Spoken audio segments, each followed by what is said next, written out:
If Photopea keeps crashing on you, freezing in the middle of a project, or refusing to load a file properly, don't worry. In this video, I'm going to walk you through the most effective fixes step by step. We'll cover extension conflicts, WebAssembly memory issues, document complexity, GPU rendering, and clearing corrupted site data so you can get Photopea running smoothly again. And if this video helps, make sure to hit that like button and subscribe for more quick software tutorials. First, let's start with one of the most common causes of Photopea crashes: browser extension conflicts. Ad blockers, script blockers, privacy tools, and even some security extensions can interfere with Photopea's WebAssembly scripts and cause strange loading problems or sudden crashes. The easiest way to test this is to open a clean incognito or private window. On Mac, press Command, Shift, and N. On Windows, press Ctrl, Shift, and N. Then go to photopea.com and load the same file again. If Photopea works normally in Incognito, that is a strong sign that one of your extensions is the problem. From there, go back to your main browser window and disable your extensions one by one until you find the culprit. Now, let's move to the next fix, which is saving your work and hard resetting the WebAssembly memory buffer. Photopea uses browser RAM to store your edit history, so every undo step and every large action can keep building up memory usage in the background. On bigger files, this can eventually hit your browser's memory limit and trigger a silent crash. Before doing anything else, save your project as a PAD file. You can use Command and S on Mac or Control and S on Windows, or go to File and choose Save as PSD. After saving, refresh the tab to clear the undo buffer. On Windows, you can press F5. On Mac, use Command, Shift, and R. This simple refresh can return memory usage back to 0 and often stops the crashing immediately. If the issue continues, the next thing to check is the complexity of your document itself. Extremely large canvases, too many layers, and heavy smart objects can all push browser memory too far.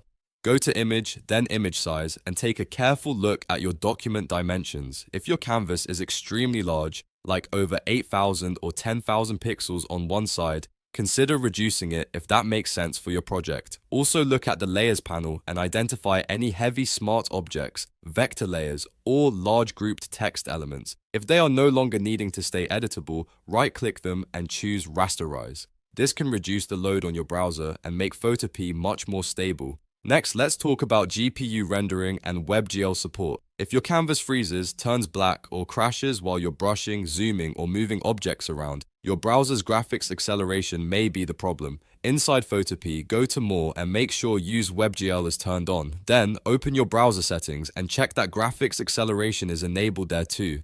In many browsers, this option is called Use Graphics Acceleration when available. Turning this back on can improve performance and fix rendering problems that may be causing Photopea to crash. And finally, if Photopea still keeps failing after all of that, clear the site cache and local storage data.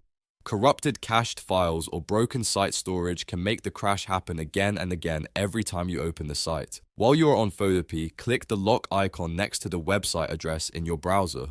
Then open Site Settings or Cookies and Site Data. From there, choose Clear Data. After that, close the browser completely and restart it before opening Photopea again. This often removes the corrupted local data that was causing the issue. So to quickly recap, if Photopea is crashing, first test for extension conflicts in incognito mode, then save your PSD and refresh to reset memory, then reduce document complexity, check WebGL and GPU acceleration, and finally clear cached site data if the problem still remains. These steps solve most Photopea crash errors without needing any complicated troubleshooting, guys. If this tutorial helped you fix Photopea, please hit like, subscribe, and turn on notifications for more easy software guides just like this one. Thanks for watching, and I'll see you in the next video.